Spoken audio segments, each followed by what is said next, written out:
కాకినాడ కార్పొరేషన్లోని పల్లవుపేట రాజీవ్ గృహకల్ప అపార్ట్మెంట్లో నివసిస్తున్న వారికి త్రాగునీటి సరఫరాను అందించాలని కోరుతూ ఆర్సీపీఐ ఆధ్వర్యంలో మహిళలు ఖాళీ బిందెలతో నిరసన తెలిపారు. బుధవారం కాకినాడ నగరపాలక సంస్థ కార్యాలయం ఎదుట ఆర్సీపీఐ ఆధ్వర్యంలో పల్లవుపేటకు చెందిన మహిళలు ఖాళీ బిందెలతో నిరసన కార్యక్రమం చేపట్టి తాగేందుకు వాడుకునేందుకు నీటిని అందించాలని వారు నినాదాలు చేశారు.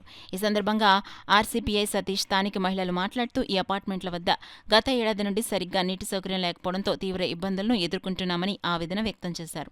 ప్రతి అపార్ట్మెంట్కు ఒక నీటి కుళాయిని పూర్తి అవసరాల కోసం ఏర్పాటు చేసి నీటి కష్టాలను తీర్చాలని కోరారు. అనంతరం కార్పొరేషన్ అదనపు కమిషనర్ సుధాకర్కు వినతి పత్రం అందించారు.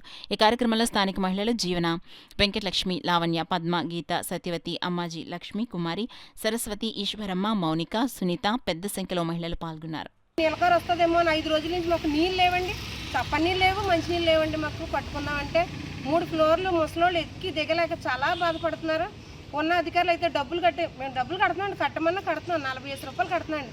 ఇప్పుడు 40 కాదు 50 రూపాయలు కట్టాలని వాటర్ అయితే ఆఫ్ చేస్తారండి.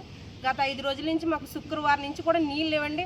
పట్టించుకోవాలి అసలు మా లైన్కి 11 పడ్డండి, అసలు పట్టించుకున్న నాదుడే లేడండి అసలు అని. అక్కడ ఎవరున్నా ఏం చేసినా చేస్తారు కదా, మాకు వస్తారు కదా అధికారులు, ఏదో ఒకటి చేస్తారు కదా అన్న దృష్టిలో మేము చూస్తున్నామండి. అయినా మున్సిపల్ కమిషనర్ కూడా మేము వినిపించుకుంటున్నామండి. మమ్మల్ని ఒకసారి చూడాలి, మా పరిస్థితి గమనించాలండి. ఒకసారి అక్కడికి వచ్చి చూసి మాకు ఏదో చేసి పెట్టాలని మేము ఆశపడుతున్నామండి. వాడకుండా నీళ్ళు ఇచ్చినా 40 రూపాయలు వసూలు చేసేవారండి. కానీ 40 రూపాయలు ఇచ్చినా కనీసం వచ్చి అనుకునేవాళ్ళండి. అవి కూడా ఆఫ్ చేస్తారండి. ఆ 40 రూపాయలు కూడా మేము ఇవ్వలేమండి. ఇప్పుడు మాకు వాటర్ అసలు అందట్లేదండి, వాడకం వాటర్ అందట్లేదండి. మంచినీళ్ళు కుళాయిలు కూడా చాలా దారుణమైనది. మనిషికి ఇంటికి ఒక బిందు కూడా రాదండి రోజుకి. ఆ బిందె నీళ్ళు కూడా లేకపోతే ఇంక మేము గవర్నమెంట్ ప్లాట్లలోని ఎలా బతుకుతామండి? కనీసం నీళ్ళు కూడా ఉండాలి కదండి. నీళ్ళు కూడా లేవండి. ఆ నీళ్ళు మాకు ఎలాగైనా సరే గవర్నమెంట్ వారు ఎలాగైనా ఇప్పించవలసిందిగా కోరుతున్నాం. కార్యాలయాన్ని ఒకటే అడుగుతూ ఉన్నాం, కమిషనర్ గారిని ఒకటే అడగదలుచుకొని ఉన్నాం. మేము వీళ్ళకి మంచినీళ్ళు సరఫరా చేసే బాధ్యత ఈరోజు మున్సిపల్ కార్పొరేషన్దా కాదా? ఎవరైనా ప్రైవేట్ వ్యక్తులకి కాంట్రాక్ట్ ఇచ్చారా? ఇస్తే ఎంత వసూలు చేయమన్నారు? ఈ వివరాలన్నీ కూడా ఈరోజు మున్సిపల్ కార్పొరేషన్ వారు చెప్పాల్సిన అవసరం ఉంది. అలాగే ప్రజలు తీవ్రమైన ఇబ్బందులు పడుతూ ఉన్నారు.